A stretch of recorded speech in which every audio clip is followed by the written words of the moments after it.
एक लंबे समय पहले एक गांव में आनंद, उसके माता पिता जानकी और रमैया, उसकी पत्नी नर्मदा और उसके बेटे नानी के साथ एक छोटे घर में रहता था।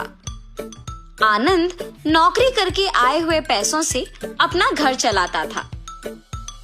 जानकी उसकी बहू नर्मदा से सारे काम करवाती थी और उसे हमेशा ताने मार मार के दुखी करती थी, मगर नर्मदा उसे कुछ ना कह के चुप बैठती थी।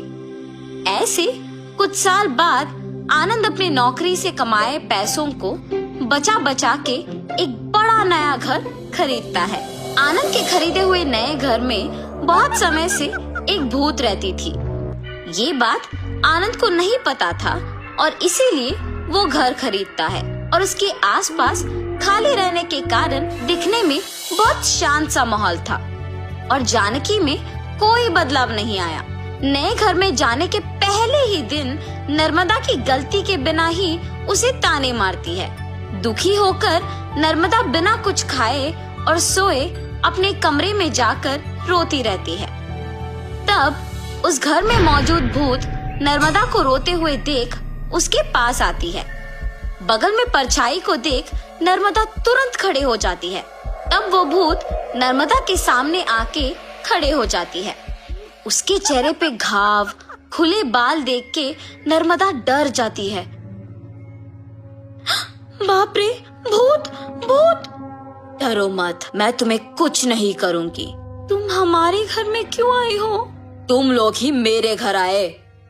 ये तुम्हारा घर है? हाँ, ये मेरा घर है। इसी में मैं मर गई। मेरे मरने के बाद ही तुम लोग यहाँ आए। ऐसे कह के अचानक नर्मदा में घुस जाती है।